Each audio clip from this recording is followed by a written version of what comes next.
This is the Humanist Report with Mike Figueredo. The Humanist Report podcast is funded by viewers like you through Patreon and PayPal. To support the show, visit patreon.com/Humanist Report or become a member at humanistreport.com. Now, enjoy the show. Welcome to the Humanist Report podcast. My name is Mike Figueredo, and this is the 127th edition of the program. Today is January 18th, and before we get into the news, as usual, I want to take a moment to thank each and every single one of our newest Patreon and PayPal contributors this week. So we have Chris Johnson, Christopher Andelin, Claudia M. Cruz, Clayton Berger, Daniel Kohler, Mark Russo, Michael Miller, Noah B.E. Church, Oliver Foster, Robert Siders, Thomas Hendrickson. So all of these people either donated to us via PayPal or signed up to contribute to us monthly, either through Patreon or PayPal. So if you'd also like to support the show, you could visit humanistreport.com/support or check out patreon.com/support.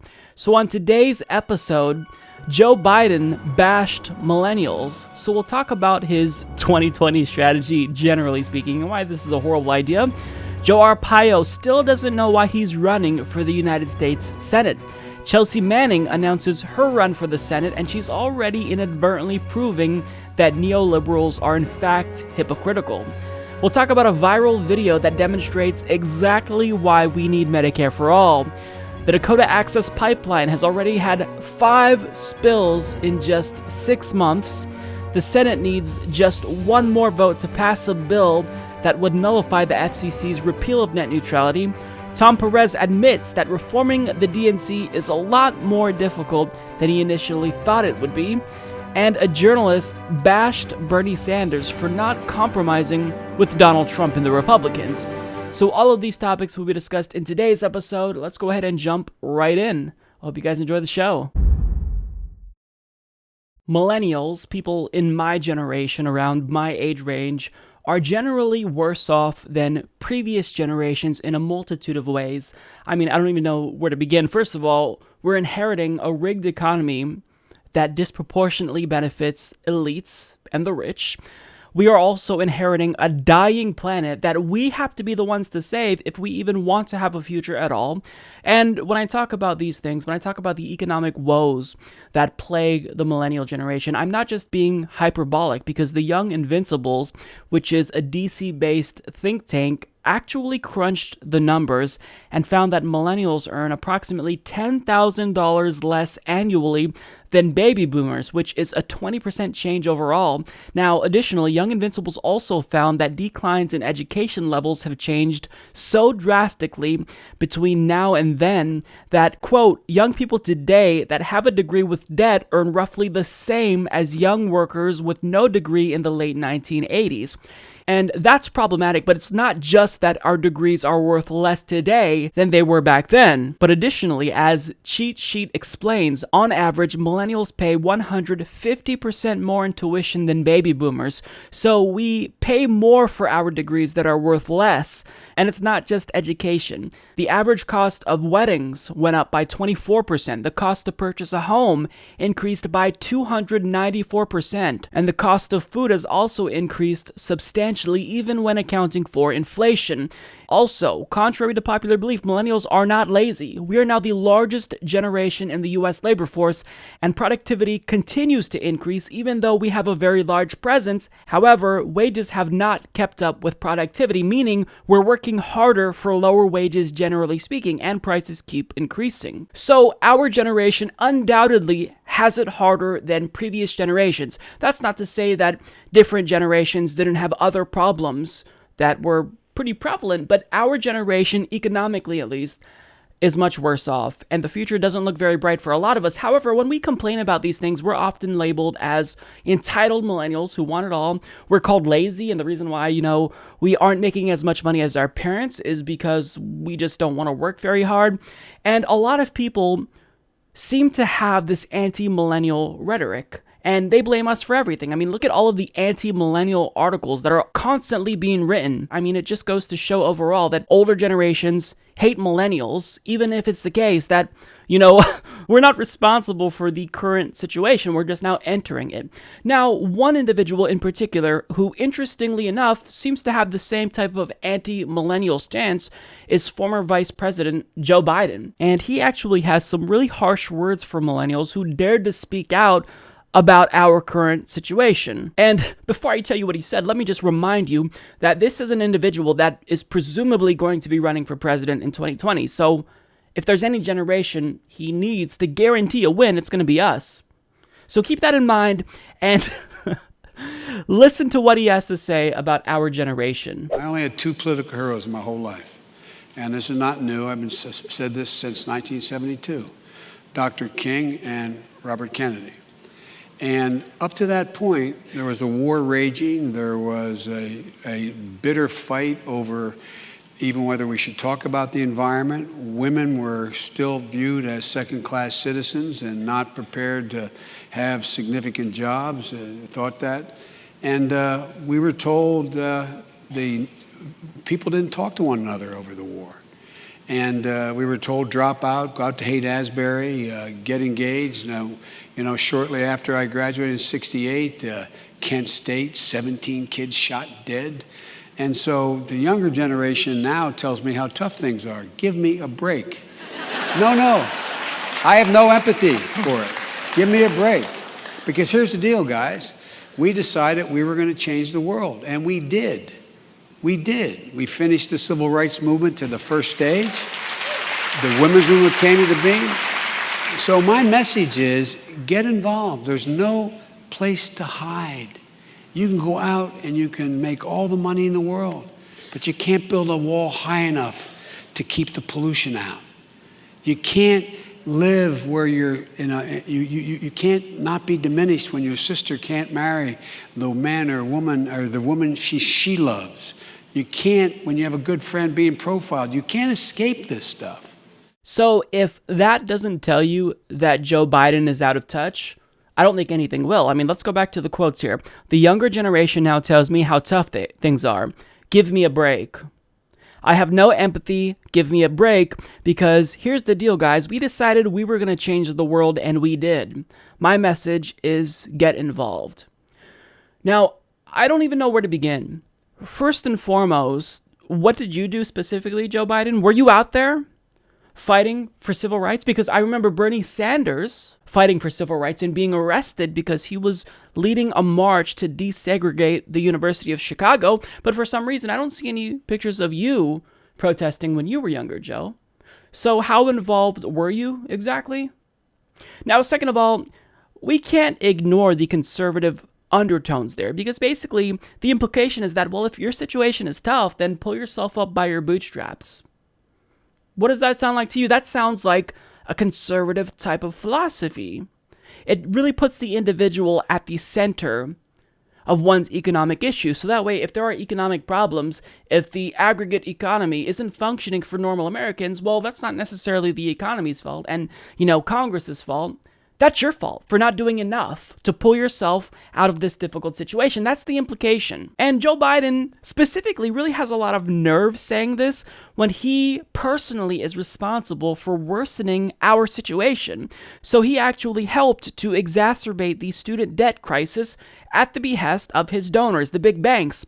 Now, as journalist David Sirota explained in an interview with Amy Goodman for Democracy Now!, quote, there was a push in the 1970s to say that students would have to wait 5 years from graduating to be able to seek bankruptcy protections for their government loans. That was a bill that Joe Biden helped craft. He was on the conference committee. There was a series of other bills through the 1980s and into the 1990s in which Joe Biden worked on the same set of issues, lengthening the amount of time students would have to wait to be able to access bankruptcy protections for educational debt. And then into the late 1990s and 2000s, there was this push by Biden. He was a key Democrat pushing the bankruptcy bill that was ultimately signed by President George W. Bush that eliminated the ability of most Americans to seek bankruptcy protections, not only for their government loans, but also for their private student loans. So that was a big objective of the private lenders. At the time, over his career, Joe Biden has raised about $2 million from the financial sector while he's been sculpting these bills. So here he is, hypocritically blaming us for our situation, blaming us for not buying cars or houses, blaming us for complaining about our student debt situation when he helped make this situation worse for us. So he's telling us to stop whining. He has no empathy for us because if we're tired of this political situation, then we need to get involved and change it. Yet, he crafted the situation in this country that has made it so bad for millennials to begin with. And furthermore, he's telling us that getting involved would presumably help us improve our own situation. But what was it again that his party did in 2016 when millennials came out in droves to vote for Bernie Sanders? He sat by and was silent as his party, the DNC, brazenly rigged the primary against Bernie Sanders, the candidate that millennials overwhelmingly supported. And guess what? If you hadn't have done that, Bernie Sanders very well could have won, and we would now have a President Bernie Sanders, not a President Donald Trump. So we tried to make our voices clear, and we were silenced by the DNC, yet neoliberals and centrist Democrats still blamed us because we didn't come out and vote. I bet more people would come out and vote if they actually felt like the process was fair to begin with. But the question is, what is Joe Biden doing now? Because he did all of that in the past. He pushed for the bankruptcy bill in the past. But what is he currently doing to rectify the situation and make millennials feel better about the economy and the Democratic Party in general? Well, he's now positioning himself as the anti-Bernie of 2020. It's a bold strategy, Cotton. Let's see if it pays off for him. And of course, additionally, he's saying things like this about millennials. I have no empathy for it. Give me a break. So in the end, I don't even know what to say about this. Joe Biden is doing the exact opposite of what he should be doing. He's showing that he is less politically astute than Hillary Clinton, because even though Hillary Clinton had no clue how to run even a moderately competent campaign, she at least knew that she had to get millennials to support her if she wanted to win. Joe Biden is showing, I don't really care about millennials. It seems like, they just need to stop crying and pull themselves up by their bootstraps, and then things will be better for them. I know that he thinks that we're going to hear him say that and be like, oh, thank you. I guess we just needed someone to give us a kick in the ass to get us going and to stop complaining and to actually do something. But that's not the way that this works, Joe. You are fundamentally misunderstanding the situation. You're ignoring the part you played that got us to this current economic situation to begin with. So I don't even understand what Joe Biden was thinking to say something like this, to blast millennials as he's about to announce his presidential campaign in about a year. I mean, what gives, Joe? I mean, this just shows that he's completely out of touch with our generation and Americans in general, because it's not just millennials who are struggling.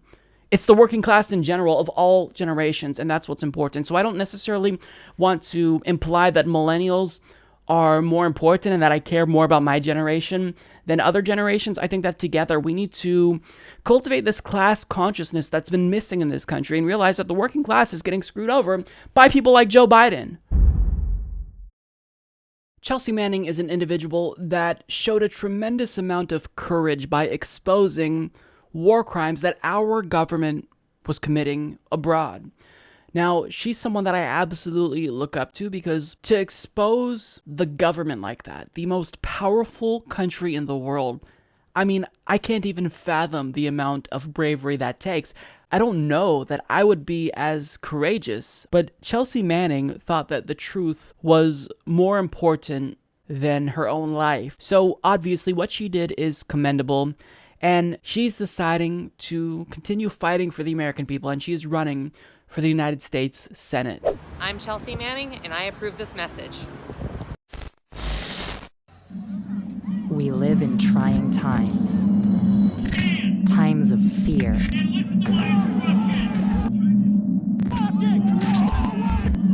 suppression, of hate. We don't need more or better leaders. We need someone willing to fight. We need to stop asking them to give us our rights. They won't support us. They won't compromise. We need to stop expecting that our systems will somehow fix themselves. We need to actually take the reins of power from them. We need to challenge them at every level. We need to fix this. We don't need them anymore. We can do better. You're damn right we got this. So this is incredibly exciting, and I definitely look forward to hearing about her policy positions. I mean, everything is new, so I hope that she releases a platform soon, and I hope that she runs on a very progressive campaign, or runs a very progressive campaign. But from the looks of it, I mean, it seems great. She's already endorsing the idea of universal basic income, so if she were in the United States Senate, that would be huge. So needless to say, I'm excited about her campaign. However, the response to Chelsea Manning's announcement was incredibly troubling. Chelsea Manning now wants to run for U.S. Senate, so I think this is just great. We've got Joe Arpaio running for the Senate on the right. We've got Chelsea Manning running for the Senate on the left. Chelsea Manning, of course, is a traitor, is an actual traitor who served time in prison for revealing classified documents that put American lives in danger, and then got out because Chelsea Manning is transgender, and obviously all transgender people are heroes. Chelsea Manning deserved to be released from prison, not because Chelsea Manning wasn't guilty of treason, but because Chelsea Manning thinks that Chelsea Manning is a woman, and it's very important to the press that we all agree. So, I mean, clearly there's a significant portion of the population in America that drunk the government's Kool-Aid. They willingly accept that when a whistleblower exposes our own government's crimes, it's not the government that should be held accountable, but the person that exposed the crimes in the first place. And if you're thinking that it's just conservatives with this mentality that mocked and smeared Chelsea Manning, you'd be mistaken, because there were a lot of neoliberal and centrist Democrats that not only scoffed at the idea of Chelsea Manning running for the United States Senate, but they literally insinuated that she was a Russian puppet.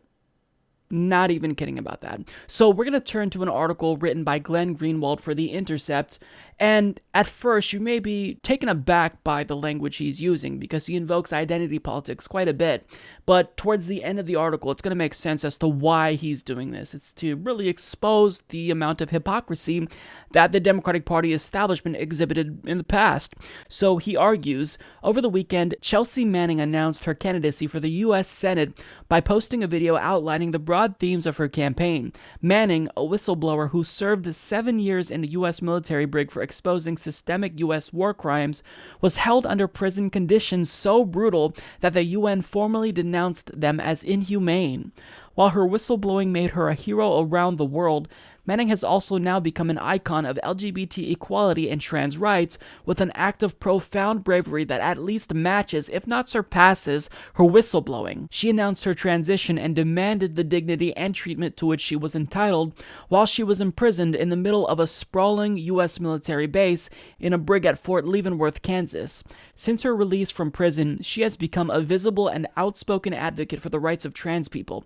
She has used her position as a Guardian columnist to stake out a wide range of positions, including drafting a proposed law to provide protections for whistleblowers. She certainly has more political experience and activism than many other Senate candidates previously supported by the Democratic establishment. Al Franken comes to mind as one example. If elected, Manning would become the first trans woman ever and the youngest woman ever to serve in the U.S. Senate. Manning's opponent in the Democratic Party primary is one of the most standard, banal, typical privileged, and mediocre politicians in the U.S. Congress, Benjamin Cardin, a 74-year-old white straight man who is seeking his third 6-year Senate term. Cardin's decades-long career as a politician from the start has been steeped in unearned privilege. He first won elective office back in 1966 when his uncle, Maurice Cardin, gave up his seat in order to bequeath it to his nephew, Benjamin. With this dynastic privilege at his base, he has spent the last 50 years climbing the political ladder in Maryland. But Cardin's crowning achievement came last year when he authored a bill that would have made it a felony to support a boycott of Israel, a bill that was such a profound assault on basic First Amendment freedoms that the ACLU instantly denounced it, and multiple senators who had co-sponsored Cardin's bill, such as Senator Kirsten Gillibrand, announced that they were withdrawing their support. Despite all of this, or perhaps because of it, establishment Democrats wasted no time in mocking and denouncing Manning's bid to become the first ever trans woman in the Senate, instead quickly lining up in support behind the straight white male who has wielded power for decades. To demean Manning, many of these establishment Democrats invoked the primary tactic they now reflexively use against anyone they view as a political adversary. They depicted her as a tool of the Kremlin whose candidacy is really just a disguised plot engineered by Moscow. Leading the way in spreading this obviously deranged but acceptable in DC conspiracy theory was Neera Tanden, the president of the largest Democratic Party think tank in Washington. Last night, Tanden spread a viral tweet that strongly implied, without even pretending to have a shred of evidence, that the Kremlin had engineered Manning's candidacy as a punishment for Cardin's hardline position on Russia. And that tweet reads, Senator Cardin authored and released a 200-page masterpiece on Russian influence in Western elections. Suddenly, he has a primary from Kremlin stooge Assange's WikiLeaks primary source, Chelsea Manning. The Kremlin plays the extreme left to swing elections. Remember that. But this is the climate in Washington. No conspiracy theory is too moronic, too demented, too self-evidently laughable to disqualify its advocates from being taken seriously, as long as it involves accusations that someone is a covert tool of the Kremlin. That's why the president of the leading Democratic think tank feels free to spread this slanderous trash. Why have so many establishment Democrats so quickly decided to back a white straight male politician steeped in privilege while devoting themselves to opposing a candidate who would make history by becoming the first trans woman ever elected to the U.S. Senate, in the process of inspiring trans youth around the world and helping to erode the stigma that has made them so vulnerable to discrimination and violence? One can certainly make an argument that the license they've granted themselves here to prioritize ideology and politics over identity is a reasonable one, but one wonders whether they intend to maintain a monopoly on this license or extend it to others. So, what Glenn Greenwald is doing here is brilliant. He is invoking identity politics and using identity politics in order to expose just how hypocritical neoliberal centrist Democrats are in their use of identity politics. So when we were opposed to Hillary Clinton, well, of course it was because we were sexist. And when they realized that we weren't smitten by Kamala Harris like centrist Democrats were, well, then they said we were not only sexist, but racist as well. So neoliberal Democrats have maintained consistently so over the past couple of years that you can't be opposed to someone based on ideology or policy if they are, in fact, a woman or a woman of color. Otherwise, you are a sexist or a racist Bernie bro. But here they are now, backing an old straight white male who's privileged over a transgender woman. Makes sense. Now, Chelsea Manning is a hero. There's no doubt about that. You can't question that. And if you do question that, think about how the world views Chelsea Manning. If someone in Saudi Arabia exposed their government's war crimes, we would view that individual as a hero. But instead, in the United States, she's viewed as a traitor. What she did not put American military personnel at risk. 0 people died because of what she exposed. So, to not embrace Chelsea Manning is preposterous. Now look, I do have to be objective here and give credit where credit is due. It's because of Barack Obama that Chelsea Manning is able to run to begin with, because he's the one that pardoned her, but it was under his watch that she was tortured by our government to begin with. So in the end, I do want to give Obama credit, but I can't give him too much credit because he was essentially fixing a problem that occurred under his watch. And his treatment of whistleblowers ultimately facilitated the mistreatment of Chelsea Manning. So look, Chelsea Manning is someone who I am thoroughly excited about. If there's anyone that I feel confident would represent our needs in the Senate, it's definitely Chelsea Manning. She gave up her own freedom. She knew that she would be locked up, but she still exposed those crimes anyway. That is courage. So I have no doubt she's going to represent us. So now I just hope that she really runs on a very progressive platform, Medicare for all, $15 minimum wage. But I think it's going to be the case because, I mean, if she's coming out and backing a universal basic income, that's a good sign of what's to come. So, I mean, this is really a bittersweet announcement because on one hand, I'm thoroughly ecstatic about Chelsea Manning running, but at the same time, this kind of killed my soul seeing the response. To see her just mocked relentlessly by conservatives and Democrats, it really demonstrated how much more work we have to do to unbrainwash people in America. So in last week's episode, we briefly talked about the former sheriff of Maricopa County, Arizona, criminal convict Joe Arpaio, and how he's running for the United States Senate. Now, on last week's show, I noted how he doesn't really seem to have any real issue in mind that is propelling this campaign. He's not running on any platform in particular other than supporting Donald Trump, and I am now here to report a week later that he still seemingly has absolutely no clue why he's running for the Senate. But the question is, why am I doing this? Well, I'll tell you. First of all, I'm a big supporter of the president from day one, July 2015. I endorsed him. I introduced him, and I said he would be the next president. I guess I was right on that. So I have a great respect for the president.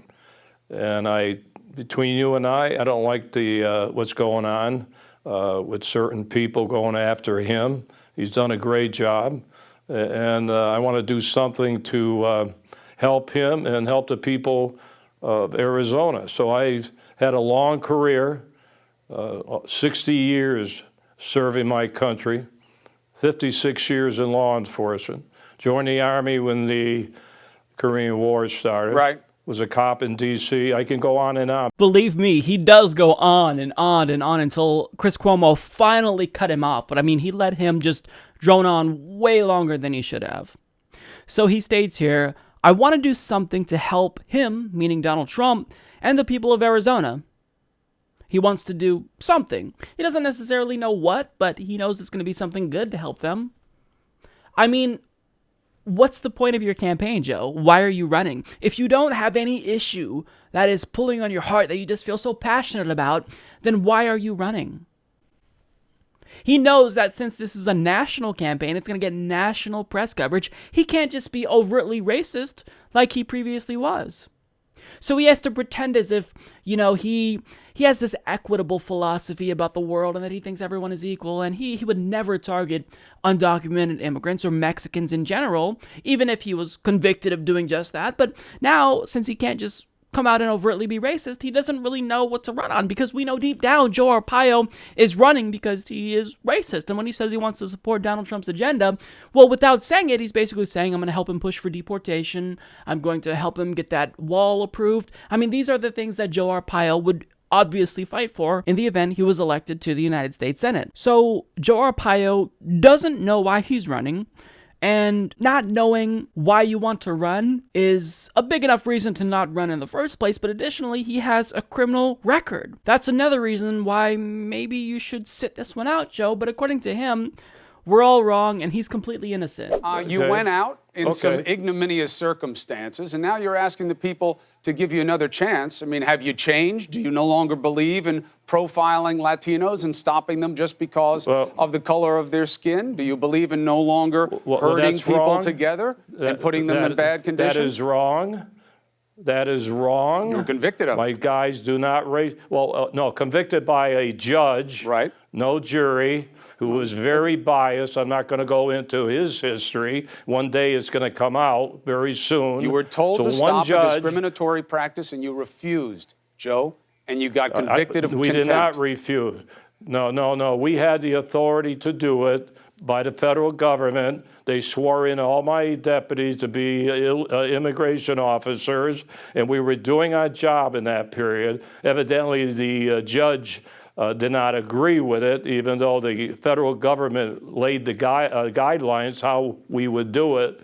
But that's one issue. Then he turns it over to another judge for contempt of court. Right. Now that judge refused to give me a jury trial. One day before early voting, Obama's Department of Justice, Holder and Loretta Lynch, said they're going to charge me on a misdemeanor, contempt of court, get the same time as barking dogs, and then during the election, they charged me. Why didn't you just stop stopping people because they were Mexican? We never stopped people because they were Mexican. We stopped people because they were committing a crime. There was an established pattern illegally. of your pulling people over because they were Latino. That's how you got in court in the first place, Sheriff. No. That's what the judge That's what the prosecutor said. That's what the prosecutors said. They brought the case. This judge didn't just come knock on your door and tell you you were guilty. There was a prosecution involved because of a pattern of conduct. Now, either you believe in that kind of stuff, and that's what you want to represent yourself as to the voters in Arizona, or you don't. Which is it? Well, I'm telling you, you're bringing that up, okay? Yes, sir. And I'm telling you again, we're not guilty of that contempt of court, and that's why the president realized that and gave me a pardon, and I never asked for it. So when you got a judge is not going to go against her fellow judge on a contempt of court, and everybody in the courtroom knew that I was not guilty. Except the prosecutor and the judges.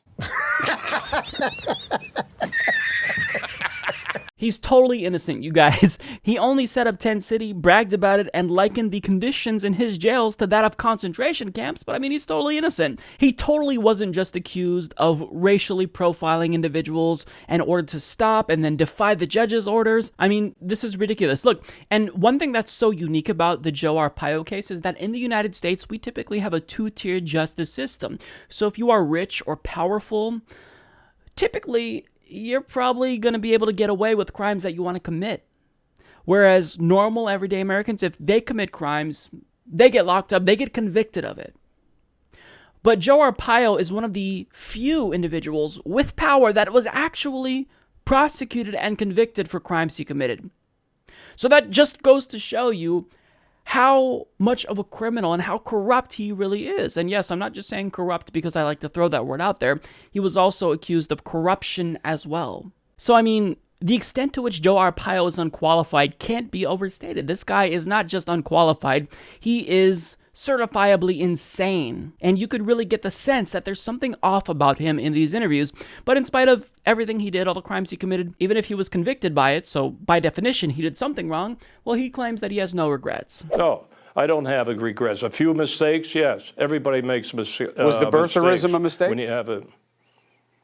Oh, now you're bringing that up. Well, why wouldn't I? I'm going to tell you something. Do you think it doesn't matter? You want to be a U.S. senator and you were part of a campaign to delegitimize a president of the United States? Matters, no? No. I started this because of fake document, a government document. I didn't care where the president came from. I didn't care at all. And we have the evidence. Nobody will talk about it. Nobody will look at it. And anytime you want to come down, or anybody will be glad to show you the evidence. And by the way, you're going to hear more about this fake, so you believe that birth certificate. President Obama's birth certificate is a phony? No doubt about it. So there you have it. I mean, there's not really much that I have to say to convince you that this guy is... something's not right about him, to put it nicely. But I actually want to switch gears, because my question is, why are they even giving him a platform to defend himself to begin with when we all know that he's guilty? Now, I think the general answer to that question is that sunlight is probably the best disinfectant. So if you put him in front of a camera, then people will realize just how crazy he is. But I don't think that's necessarily true. Because look at Donald Trump. Donald Trump was covered nonstop, and he was covered because of how crazy he was. I mean, it was a spectacle. And yet, even if the media was giving Trump bad coverage overall, negative coverage, with the exception of Fox News, they still unwittingly legitimized him. They made it seem as though he was a legitimate candidate because of the way they covered his campaign nonstop. And I'm worried that that same thing could happen here. Now, this didn't happen with Roy Moore. Roy Moore got a lot of national press coverage, but he still lost. But again, it was Roy Moore. I think that Joe Arpaio probably has a better chance of winning than Roy Moore because Roy Moore was a pedophile. But my question here in asking about the media's coverage of Joe Arpaio is, why would you give someone like Joe Arpaio a platform but ignore people like Amy Vilela, who's running for Congress in the 4th Congressional District of Nevada. Why would you ignore someone like Paula Jean Swearengin, who is a powerful opponent to Joe Manchin? Why would you not talk about Alexandria Ocasio-Cortez, even though she is running one of the strongest campaigns we've seen? Why are all of those progressive candidates getting ignored, but lunatics like Roy Moore and Joe Arpaio receiving pretty much nonstop coverage? It makes no sense to me. Now, I understand that, ironically, I'm kind of guilty of this as well, right? Because I'm talking about Joe Arpaio. His name was in the title of this video, but I think it's worth pointing out that in this country, part of the reason why we are in our current political predicament, part of the reason why the Overton window in the country shifted so far to the right is because the media, with their corporate agenda, they do provide coverage to these right-wing extremist candidates because they have that profit incentive. They don't really care about politics so much as they care about getting eyeballs to the screen and getting views and getting ratings. So candidates like Alexandria Ocasio-Cortez, Paula Jean Swearengin, Amy Vilela, they probably wouldn't generate the amount of attention as someone like Joe Arpaio. You know, it's a spectacle. It's entertaining. But I think that we really have to come together as a society and stop legitimizing candidates like Joe Arpaio. Stop putting them in the spotlight, because even though we think we're showing just how crazy they are, people like what they have to say. You're only broadcasting their message to a bigger audience. Now again, ironically, I'm talking about him. I'm part of the problem here. But the difference between independent media and corporate media is that we actually have progressive candidates on the show. We've had Stephen Jaffe on the show, Sam Ronan, Amy Vilela, Alexandria Ocasio-Cortez, Cori Bush. I mean, we've had people on the show that are actually legitimate candidates who are progressive, who can win, who have real, substantive things to say about policy. Why can't the media do that too? It's why people are turning to independent media networks. So look, that's my thoughts. You know, of course, Joe Arpaio is not a legitimate candidate. He's a complete joke. And I hope that the media doesn't turn this into another spectacle like Donald Trump. Hopefully, you know, just the midterms in general with other candidates running will drown him out. But I'm not hopeful. I'm not hopeful at all. So as you all know, Donald Trump and the Republicans are currently in talks with Democrats to either revive DACA or pass the DREAM Act. Now, everyone in DC is scrambling because there is a midnight deadline approaching on Friday, and if they don't agree to something by then, the government shuts down. Now, there's a couple of different ways this could all play out. They could potentially agree to a temporary fix and basically postpone negotiations until March. They could also agree to the Republican Party's plan to pass the DREAM Act, as well as funding for Donald Trump's border wall, or they could agree to the Democrats' plan, which is a clean version of DACA or a clean version of the DREAM Act. Either way, time is running out, and if they don't act quickly, then the government's going to shut down, and somebody is going to get blamed for that. Now, Bernie Sanders is making sure that if anyone gets blamed, it's going to be Donald Trump and the Republicans. And he penned an op-ed in the Washington Post saying just this, that if the government does in fact shut down, it's going to be Republicans and Donald Trump that are going to have to take the blame. And he has good reason to do this. I think this is an excellent strategy for him to be pursuing, as well as the Democrats to pursue. One, because as usual, the Republican Party's demands are completely unreasonable. And second of all, well, there's this. Build that wall. Now, the obstructionist Democrats would like us not to do it, but believe me, if we have to close down our government, we're building that wall. We have to close down our government, we're building that wall. Gotcha, bitch! So, if the government shuts down, we all know who the culprit is. You just saw it. Donald Trump, who months ago said he'll make sure he gets that border wall even if the government has to shut down. So Bernie Sanders went on the Senate floor and called on Donald Trump and the Republicans to support the passage of a clean version of the DREAM Act with no stipulations or any other policies attached to it, like the border wall. And as he usually does, he holds Congress accountable and tells them to do what the overwhelming majority of the American people want. So I'm going to show you the phenomenal speech that Bernie Sanders made on the Senate floor, a clip from it. It's longer, so I'll link to that below.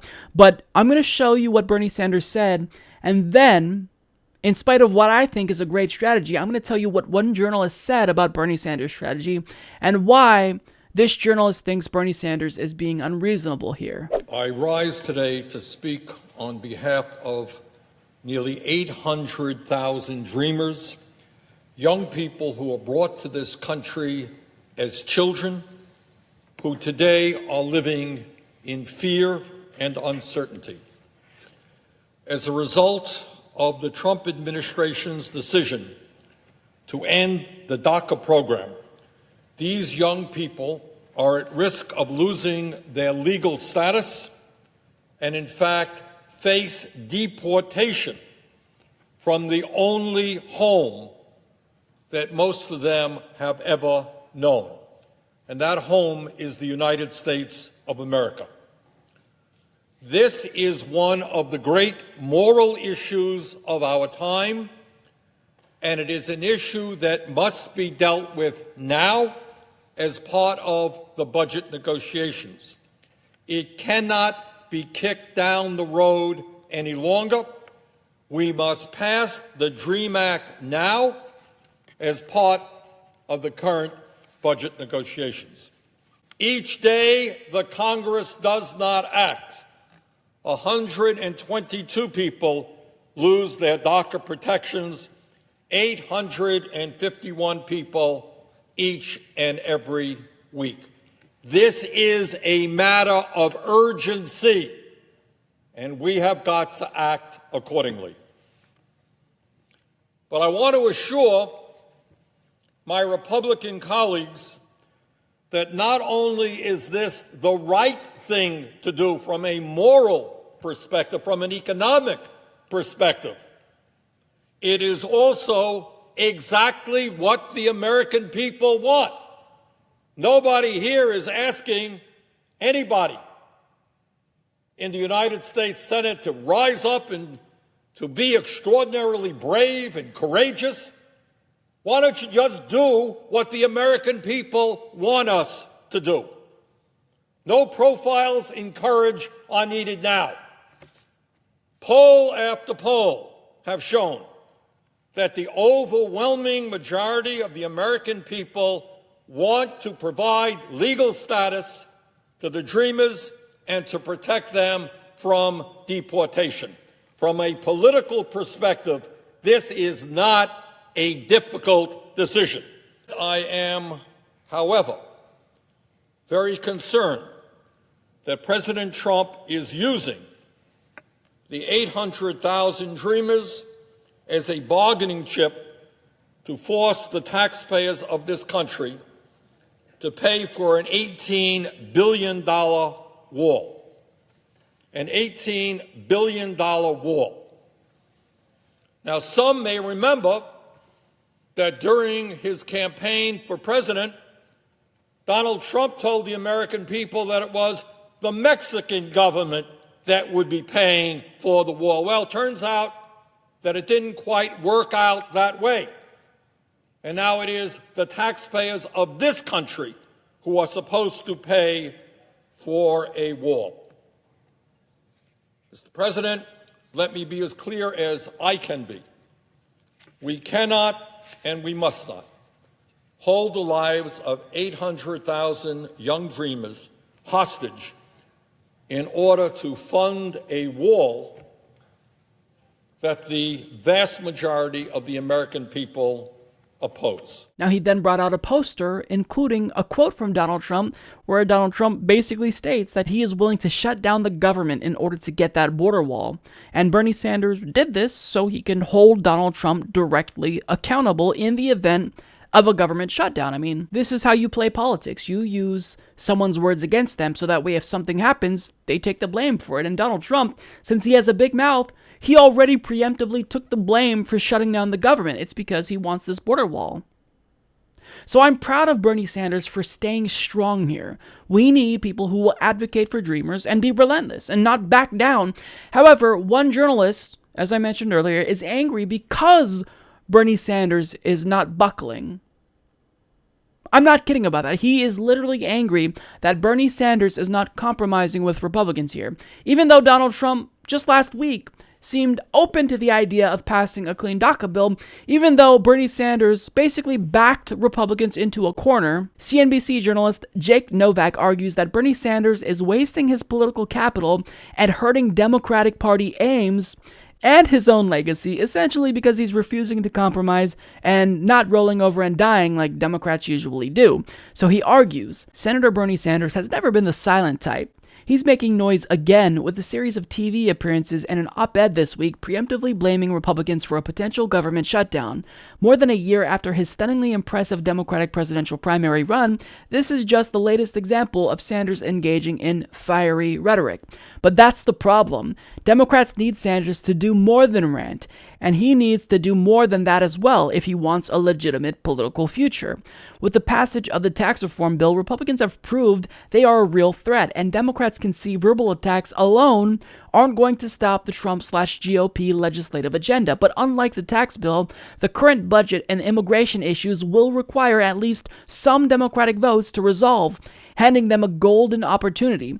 If there ever was a time for Bernie to get involved and push for some real compromise, this is it. But so far, he's still all talk. Sanders was a no-show at that big publicly televised meeting at the White House Tuesday on the budget and immigration issues. So, after the Republican Party has backed themselves into a corner, after Donald Trump admitted that he's willing to shut down the government to make sure that his border wall is funded, this journalist thinks that now is a good time to compromise, to buckle, to roll over and die to the demands of the Republican Party. If we agreed to this as a political strategy, nothing would get done. It'd just be the Republicans getting every single thing that they want. So because Bernie Sanders refuses to agree to Donald Trump's unreasonable demands, and because he's holding strong, Bernie Sanders is the bad guy in this situation. I mean, if you have the winning argument, if you're on the right side of history, you have no reason to compromise. Stand up and fight for what you believe in. And this is what I absolutely loathe about liberals and the Democratic Party. The minute Republicans indicate that they're going to play hardball, they just roll over and die. Oh, please don't push for this or that. We'll give you whatever you want. I mean, this happened with the Obamacare negotiations. Democrats were so terrified of Republicans that they didn't even propose single payer as an option. Instead, they started by moving the goalpost and compromising an already right-wing healthcare policy. And they initially introduced a public option, but they couldn't even hold strong on that. So we got a watered-down right-wing healthcare plan. I mean, this is what happens. Democrats have got to take a stand. If you believe in something, then fucking fight for it. What are you doing compromising? How could you possibly think that compromising and giving in to Donald Trump's extreme demands, to the demands of a proto-fascist right-wing extremist party, is going to do anything to help out citizens? Dreamers don't need someone who just tepidly supports them and is going to be a mealy-mouthed liberal. We need people who's going to get out there and be a fire breather and advocate for them because their lives are at stake here. Imagine, just put yourself in their shoes. You don't know what your life is going to be like 6 months down the line. You could get deported. You have a job right now. You could end up in a country that you're completely unfamiliar with, that you didn't grow up in, and be homeless. Your situation could change completely. Imagine having to look over your shoulders everywhere you go because there's a bunch of people that are questioning your status and whether or not you should or shouldn't be here. Imagine living like that. I couldn't. That would be a terrible life to live. So I'm sorry. There's no room for compromise.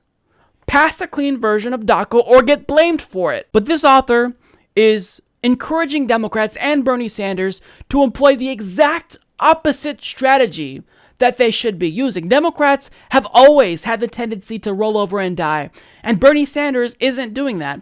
So the author is insisting here that Bernie Sanders isn't a serious politician. He's not a serious actor because he's unwilling to compromise. And also, Sanders doesn't seem the least bit interested in getting into actual governing. In fact, he still isn't even officially a member of the Democratic Party. Sanders did craft a bill calling for the federal government to negotiate prescription drug prices for the entire country like it currently does for Medicare, but the bill went nowhere, and there's no evidence that Sanders made any effort to negotiate the plan with the White House. He has another bill to provide single-payer style health coverage for all Americans that has more than a dozen dozen Democrat co-signers, but that bill isn't going anywhere.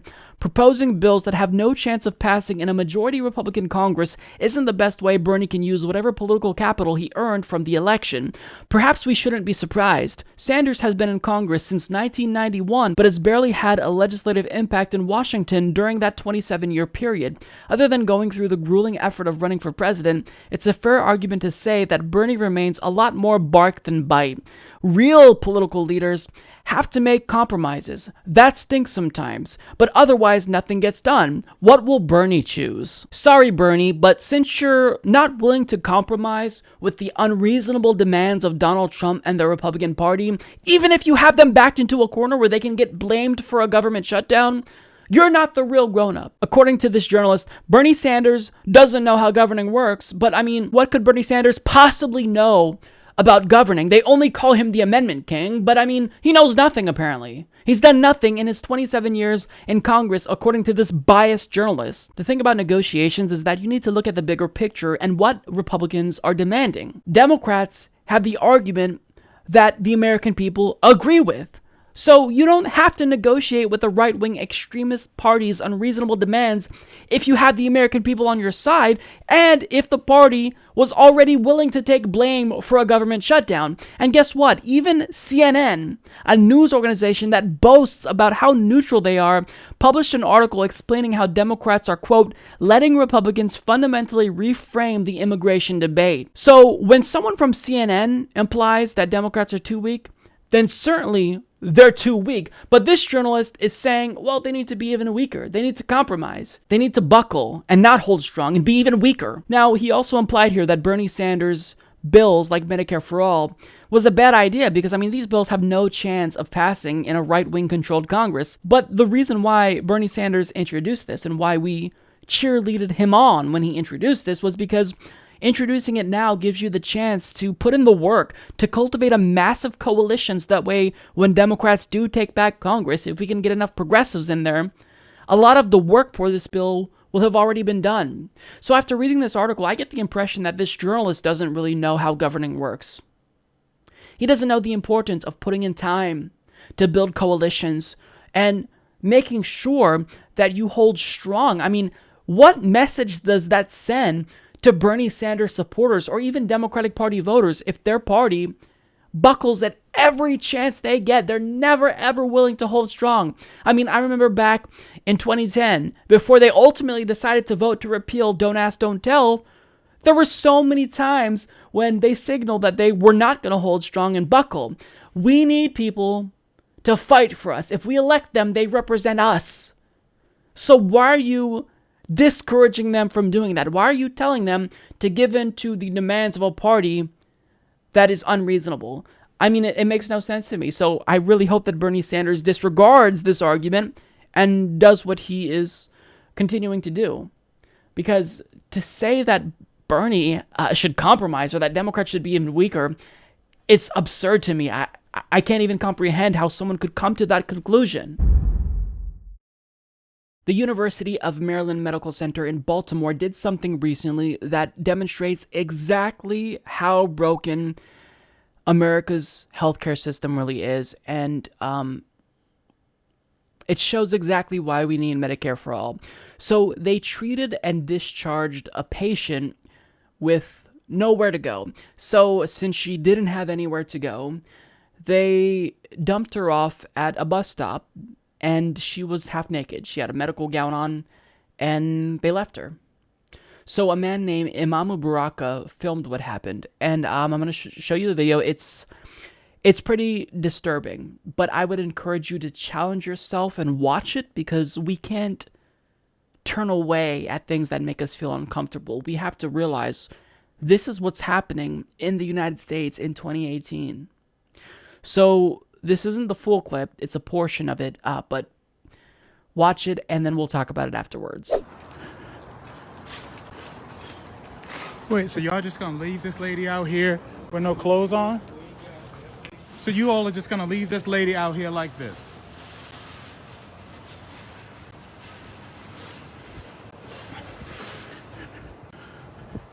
So I'm assuming that you all are with the security department?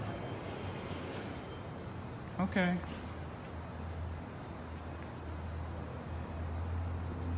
Is there a supervisor available?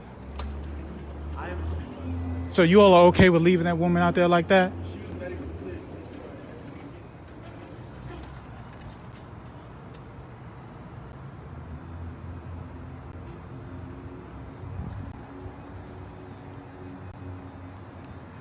Ladies and gentlemen, I'm at a local hospital where individuals have left a patient half naked on the city streets, and it's about 30 degrees out here right now. And I am not sure why this is even happening. But we're gonna find out. Ma'am, are you okay? Are you okay? Huh? Are you unable to speak?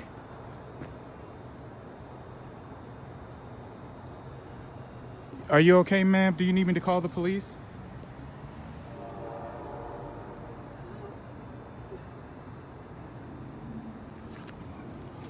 Why don't you go and sit down, ma'am? You don't look well. Come and sit down. Come and sit down. Ma'am, come and sit down.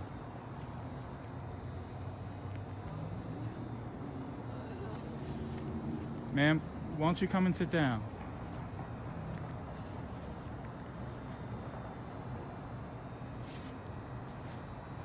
Ma'am? Ma'am? Ma'am? Come and sit down. Let me get you some help. Come and sit down. That was incredibly difficult to watch, obviously. And if we had a Medicare for all healthcare system, that wouldn't have happened. Because the reason why they presumably dumped her was because, well, she was treated at the emergency room, and then afterwards they discharged her and realized she probably couldn't pay or didn't have insurance, so they couldn't keep her there because staying overnight, that costs a lot of money. So they dumped her. But in a system like Canada, where they have a single-payer healthcare system, they would have kept her until she was coherent, until she was in the right state of mind to be left at a bus stop. And that video, mind you, goes on for several more minutes, and it gets really disturbing. So she starts crying, she begins grunting. I mean, you can just tell that she's really frustrated, and she wasn't in the right state of mind to be on her own. And then you see that she didn't have anything on underneath that medical gown. Like, her whole back was basically open. It's sickening. Things like this, you know, it's happened before. Thankfully, Umamu was there to capture this on video. But if you see the documentary Sicko by Michael Moore, there's security camera footage of hospitals dumping patients off once they've treated them and they have nowhere to go, so they just leave them. Patients stumbling around, not knowing really where they are, not fully coherent, not able to really make decisions for themselves yet. Yes, they might have been medically treated, but I mean, mentally, if you just undergo something that is, you know, a traumatizing medical procedure, then clearly you're going to need more care. But I mean, in America, hospitals, the medical industry, this is a business. They just want to treat patients and, you know, churn them out quickly, get them out. It's kind of like a restaurant. People come in, they order their food. You want to get them in and out as quickly as possible so you can see the next customer and make more money. This is how hospitals operate. And that's why our system is so fundamentally broken, because hospitals and healthcare systems, there shouldn't be this profit incentive. If you have a healthcare system where profit is the overall goal, where hospitals prioritize making money over the treatment of patients, this is what happens. This is the outcome. Now, this video quickly went viral for obvious reasons, because it's just appalling. I don't know how anyone can watch that and not feel something, you know, inside. I was angry. I was hurt by this video to know that this is still happening to fellow Americans in this country. So, you know, the hospital was basically forced to respond to it. And the president, his name is Mohan Suntha, said this. We want to start by apologizing to the patient, her family, and the entire community that we serve for what occurred as a patient was leaving our organization Tuesday night here at the Midtown campus. We believe firmly that we provided appropriate medical care to a patient who came to us in need. But where we absolutely fail, and where we own that failure, is in the demonstration of basic humanity and compassion as a patient was being discharged from our organization after having received that care. As a physician who has spent my entire professional career as part of the University of Maryland health system, I share the community's shock and anger at what occurred. And as leaders in this organization, we own that responsibility to ensure that as we investigate the breakdowns that occurred, that again, consistent with the fundamental tenet of our leadership approach, that we hold each other accountable for the actions that occurred Tuesday night. Again, I want to be clear that what was witnessed on that video was not a part of the patient's medical care that was delivered while they were within the institution. So we are in fact conducting an in-depth analysis of what occurred. We are trying to understand the points of failure that led to what was witnessed on that video. We are holding individuals who made decisions accountable for those decisions, and that is throughout our organization. So there you have it. They're denying that they provided her with inadequate care, and certainly we don't know if that's the case.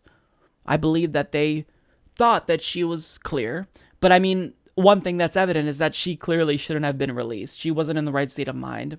So even if they gave her the treatment that she needed, something wasn't right there. This is a young woman. She shouldn't be acting like she doesn't know where she is. If, she wouldn't be acting like that if something weren't seriously wrong still. Or maybe she needed a few extra days to recover. But again, the goal is to just treat them and get them out as soon as possible.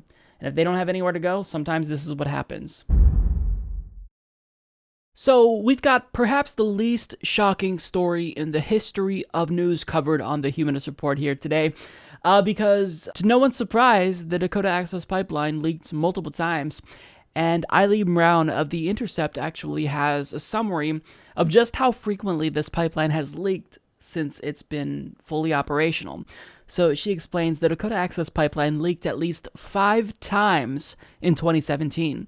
The biggest was a 168-gallon leak near DAPL's endpoint in Pacoda, Illinois, on April 23rd. According to federal regulators, no wildlife was impacted, although soil was contaminated, requiring remediation. DAPL went into operation on June 1st, along with its under-the-radar sister project, the Energy Transfer Crude Oil Pipeline, a natural gas pipeline converted to carry crude. Together, the two make up the Bakken pipeline systems. ETCO leaked at least 3 times in 2017. Most of the Bakken system leaks were considered minor by state and federal monitors. According to regulators, water was not impacted in any of the cases. The only spill considered significant by the Federal Pipeline and Hazardous Materials Safety Administration, or PHMSA, was a 4,998-gallon leak, the ETCO pipeline in Dyersburg, Tennessee, on June 19th.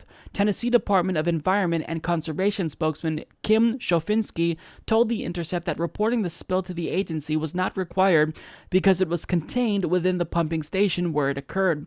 The series of spills in the pipeline's first months of operation underline a fact that regulators and industry insiders know well.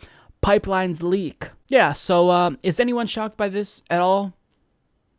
And anytime there's a leak, they come out and assure us, oh, this wasn't that bad, it was contained, no wildlife was killed, some soil was contaminated, but overall, it wasn't that bad. Yeah, but do you understand why we have a problem, though? It's continuously leaking. If this is a new pipeline, one would think, logically, that it would last longer, and we wouldn't see leaks this frequently, especially since it just became operational. Maybe down the road, 10 years, 20 years later, these leaks become more frequent. But this is a brand new pipeline just installed last year, and it's already leaking this much. So even if you want to reassure us time and again that these leaks are contained, It's only a matter of time before this pipeline leaks, or one of these two pipelines in the Bakken system leaks and contaminates drinking water. Then what are you going to do? You keep assuring us that these oil pipelines are the safest way to transmit oil. And we're supposed to just accept that and say, oh, okay, well, since it's the safest way to transport oil, I guess, we just have to shut up and take it. No, the answer is to get off of our oil dependency altogether. We need a green revolution because that is where the world economy is headed. And at this point, the United States is going to be the last to show up to that party. And not only that, we're still giving huge subsidies to the oil and gas industry. So we are paying them, giving them tax breaks to ruin the planet, to ruin our country, to poison our drinking water. We're not subsidizing green technology. We're still subsidizing big oil because, surprise, surprise, they contribute to the campaigns of not just national politicians, but state and local politicians. And clearly, in the case of the Dakota Access Pipeline, it was very clear that Energy Transfer Partners, which is the company that constructed the Dakota Access Pipeline, has bought off a lot of politicians in the state of North Dakota. And this is what happens, is local corruption. And just simply buying off politicians is just the tip of the iceberg, because when you look at the overall situation and the construction of the Dakota Access Pipeline, this company, Energy Transfer Partners, literally paid a militia to antagonize protesters who were opposed to this pipeline because they didn't want their water poisoned, and also because it violated the sovereignty of the Standing Rock Sioux tribe.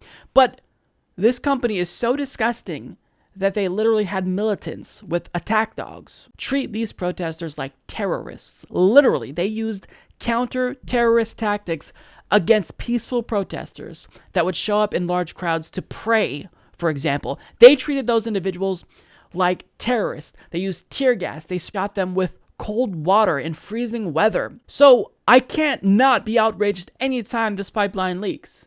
We told you it was going to leak, and we were proven right immediately. And now you're still maintaining that, well, these leaks are contained and whatnot. If there is a massive leak, I should say when there's a massive leak, and it inevitably does a lot of environmental and ecological damage and contaminates water, this company should be completely put out of business. They should no longer exist, but that doesn't happen in America. We don't hold corporations accountable in the same way that we hold the protesters against those corporations accountable. We don't do that. We let them get away with everything.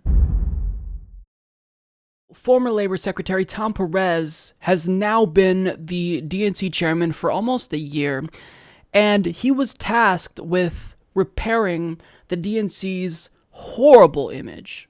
This is an organization that is corrupt to the core, and he was the individual that was supposed to get in there and restore our trust and faith in the DNC. But the problem is that even the way he got into the race was problematic and showed the contempt the Democratic Party establishment had and still does have for progressives. So Keith Ellison announced that he would be running to be the DNC chairman early on, and he was gaining a lot of momentum. He got endorsements from the likes of Chuck Schumer, even establishment figures. So he looked to be the individual that would have healed the wounds in the party, or at least certainly had a better chance of doing so.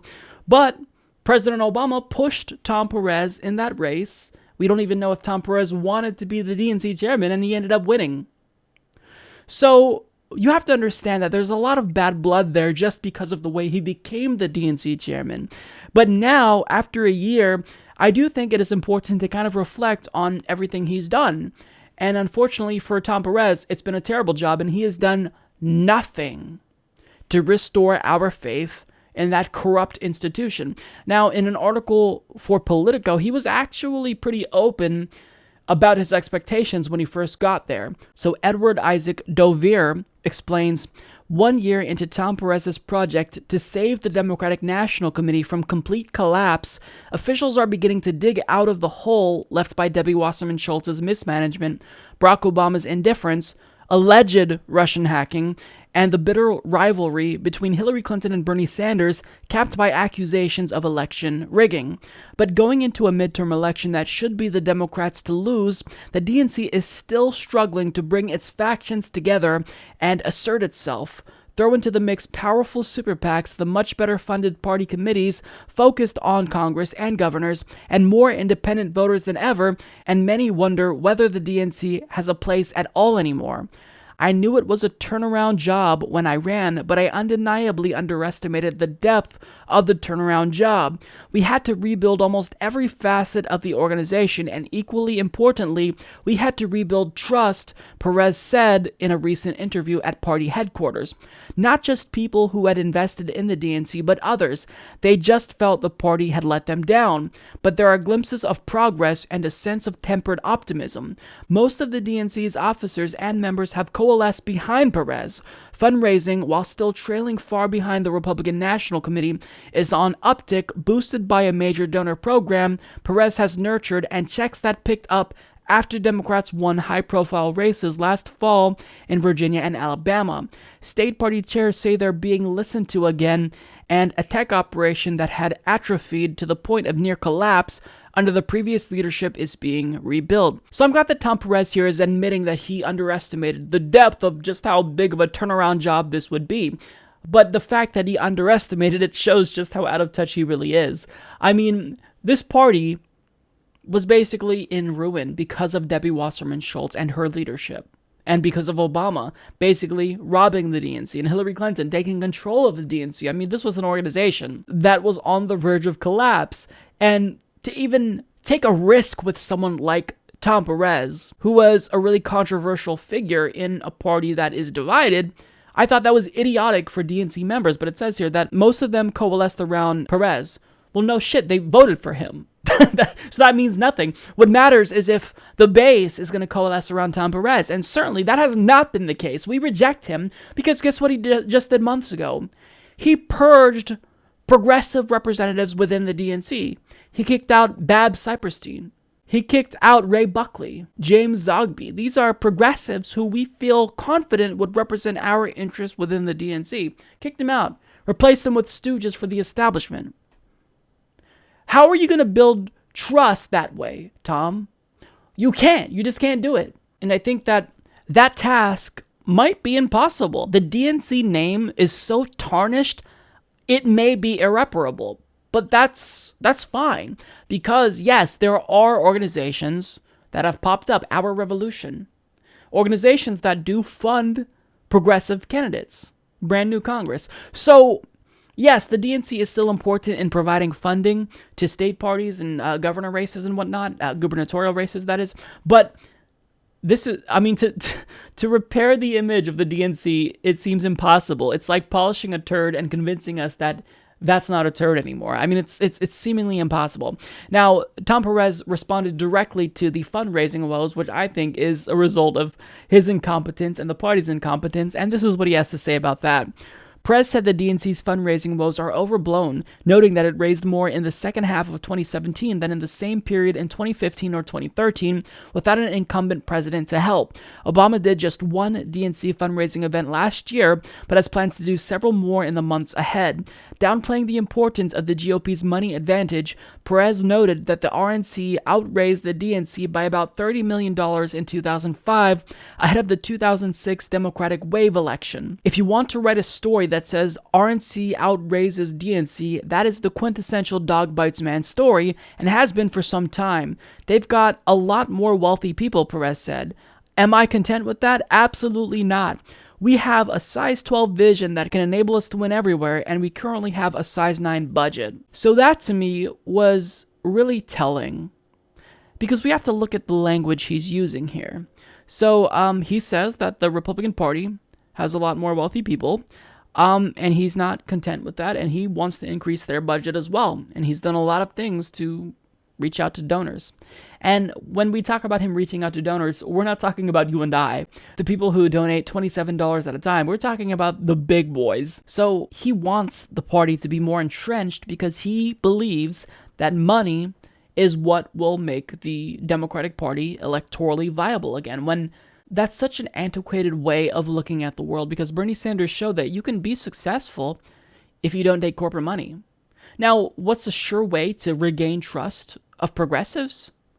You don't take corporate money anymore. Now, thankfully, they did end up banning lobbyist contributions. This was an amendment that was voted on by and introduced by Christine Pelosi, who surprisingly is Nancy Pelosi's daughter, but she's seemingly a lot more progressive than her mother. And yeah, they voted on this, so that's good.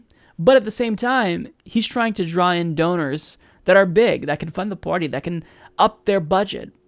And that's problematic because you're telling us, you're tacitly admitting that you don't want the party to rely exclusively on the grassroots. You want to make sure that big donors still have a say. And the good news is that Keith Ellison, even though he's very flawed, he seems to be pushing for more grassroots funding and more grassroots strategic and electoral methods, generally speaking, which is a good thing. But I mean, he's only the deputy DNC chairman. The buck stops with Tom Perez. But the good news is that a lot of people now are realizing that there's really no value in donating to these gigantic organizations like the DNC or the RNC. If you support a candidate, just donate directly to that candidate. Because if you donate to the DNC, they're taking your money and they're divvying it up between multiple candidates and whatnot. And that's fine if you support that type of organization. There are organizations that do this, like Brand New Congress, Justice Democrats and whatnot. But I mean, the point is if you support someone, you know exactly where that money goes if you just contribute directly, which is why so many politicians who are running for Congress who are actually progressive are getting a lot of $27 donations. It's symbolic. It shows that their campaigns are fueled by the people. And if you actually have a message that's inspirational, people will donate to you. Amy Vilela introduced her campaign on the Humanist Report, running to represent the 4th Congressional District of Nevada. She raised over $100,000 last year. We can do this without corporate money. Tom Perez is just late in understanding that. But look, in the end, to reflect on Tom Perez and his first year as DNC chairman, there have been many times where I was puzzled as to why he didn't step down. Everything he says seems to piss off progressives more because he clearly has contempt for progressives. Everything he does, every time he takes a step, he steps on a political landmine that lands himself in more hot water. He just is clueless. He doesn't get it. He doesn't represent the people. And he's from an administration that pretended to represent the people, Barack Obama, but ultimately represented the big banks, elites. So Tom Perez, I mean, I think that at this point, I have zero faith in him. None whatsoever. But I think that relying on the DNC to change, we're going to be waiting for a really long time as progressives if we wait on that. So the point is that if you support a candidate, donate to that candidate, because that's really the best way, I think, to spend your money. And certainly, I would encourage you to give whatever you can, $1, $2, $10, whatever helps that candidate get elected. Because yes, nobody, in saying that we don't want large, multi-billion-dollar organizations and multinational corporations donating to politicians, we're not saying that money is not necessary in campaigns, because currently in our current system, money is essential to win. But we are saying that you can do it without being corrupt, without being beholden to the big donors that just want to rig the economy against the working and middle classes. You don't have to do that. Bernie Sanders proved that. He led the way, and now progressive candidates across the country are further reinforcing that point. Amy Vilela and Alexandria Ocasio-Cortez, Sarah Smith, Cori Bush, Paula Jean Swearengin. I can go on and on. So, yeah, Tom Perez has been a disaster, but at this point, it's not surprising to any of us. So anytime a government agency votes on regulatory changes, especially sweeping regulatory changes, Congress has 60 days to basically nullify that vote using their authority under the Congressional Review Act. Now, last week we talked about this and how 40 senators decided to co-sponsor a bill that would in fact nullify the FCC's repeal of net neutrality on December 14th.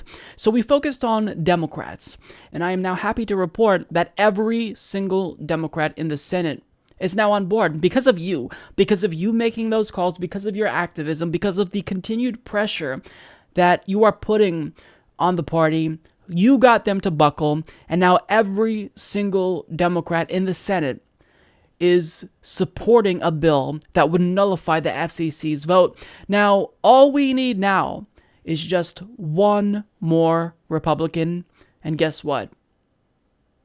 That vote is nullified, at least in the Senate. But to get to the story itself, first of all, Brian Fung of the Chicago Tribune reports 50 Senate lawmakers have endorsed a legislative measure to override the Federal Communications Commission's recent decision to deregulate the broadband industry, top Democrats said Monday.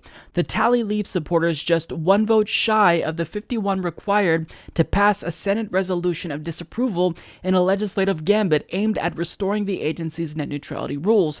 The resolution aims to overturn the FCC's decision and prohibit the agency from passing similar measures in the future. It has the support of all 49 Democratic senators as well as one Republican, Senator Susan Collins of Maine.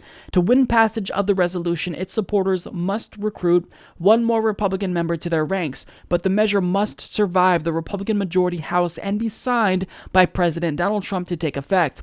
After an independent agency makes a decision, such as the FCC's net neutrality deregulation, federal lawmakers have a window of 60 legislative days to reverse the move under the Congressional Review Act.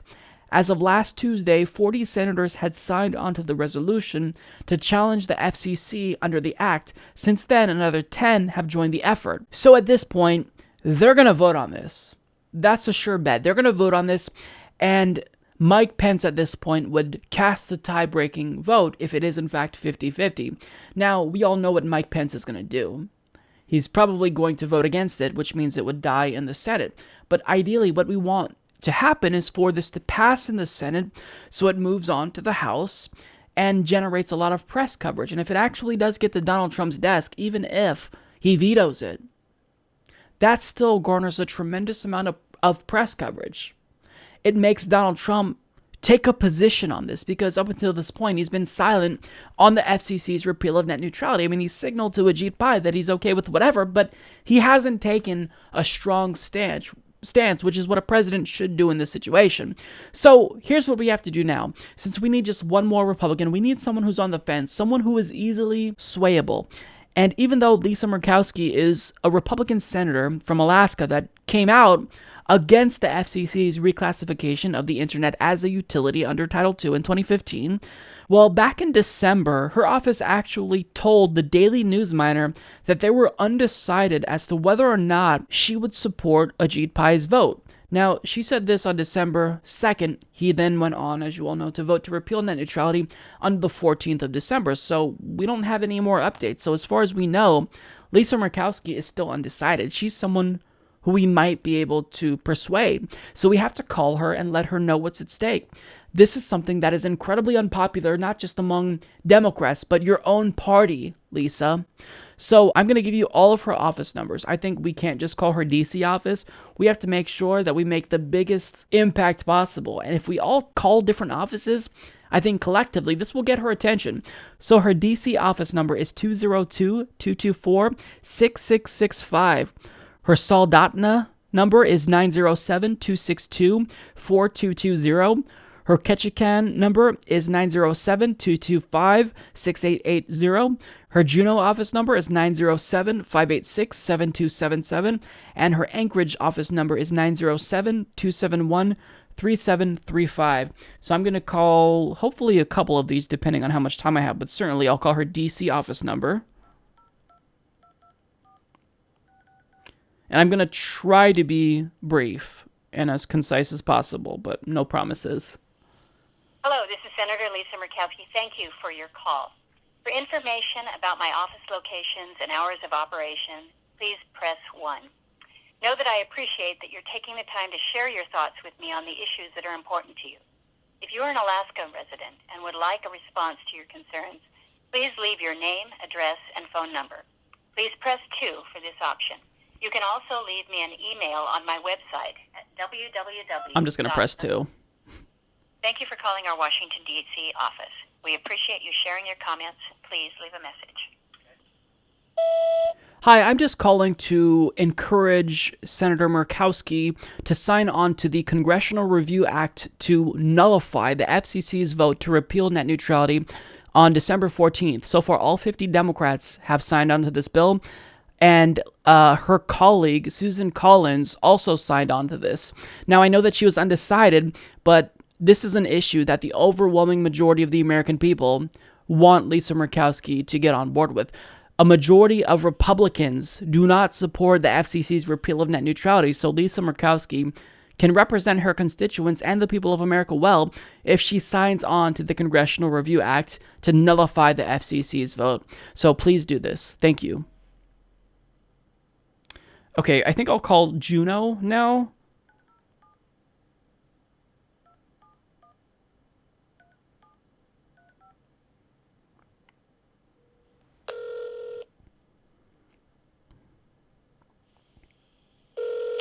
Senator Lisa Murkowski's office. How may I help you? Hi, I just wanted to call to encourage Senator Murkowski to co-sponsor the Congressional Review Act bill in the Senate that would nullify the FCC's vote to repeal net neutrality. Okay. This is something that has already garnered 50 co-sponsors, including one Republican, Susan Collins of Maine, and a majority of Republicans are against this. So I'm hoping that the senator would take the correct approach to this and do the right thing. Okay, is that all your message for the senators? That's it. Okay, I will push that forward. Perfect. Thank you so much. Yep, have a great day. You too. Bye. Thanks. Okay, so that was Anchorage. Wait. Okay, that was Anchorage. I don't know if I said I was going to call Juno, but I'm going to call Juno now.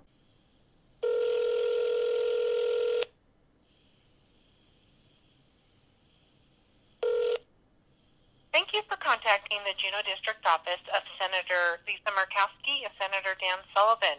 Sorry to have missed your call. Please leave your name and telephone number, and I will call you back as soon as possible. If you'd like to leave an opinion message for the senators, you can do so here, and please leave your name and your mailing address along with your message, or you can go to the website at www.murkowski.senate.gov and www.sullivan.senate.gov. Thank you very much. At the tone, please record your message. When you have finished recording, simply hang up or press pound for further options. Hi, I'm just calling to encourage Senator Lisa Murkowski and also Dan Sullivan to sign on to the bill in the Senate that would use the authority granted to them under the Congressional Review Act to nullify the FCC's recent vote to repeal Title II net neutrality protections. I know that Senator Lisa Murkowski, at least, was undecided before the FCC made this vote, and this is something that we would greatly appreciate if she got on board with, because the overwhelming majority of American citizens, including Republicans, do not support what the FCC just did. This bill already has 51 co-sponsors, 50 Democrats, and one Republican, her colleague, Susan Collins. So I would highly encourage and appreciate if Lisa Murkowski represented us and signed on to this bill to make sure that it passes and goes on to the House. Thank you so much. So yeah, if you have time, call every single office from her. I really feel as though she is the one person who maybe we can bring onto our side, but if you think someone's better, call them as well. We need all hands on deck, and we need everyone to get involved. And again, if we fail with this, it's going to go on through the courts, but let's do everything in our power to make sure that we save net neutrality. Well, that's all I got for you guys today. I want to thank you so much for tuning in. If you've made it this far in the episode and listened to me rant for that long, I mean, you're awesome. I commend you. And as usual, before we go, I want to send a huge thank you to all of our Patreon and PayPal contributors. You guys are so generous, and you help the show to not just survive, but thrive as well. So thank you all so much. I really hope that you enjoyed this episode. I'll see you all next week.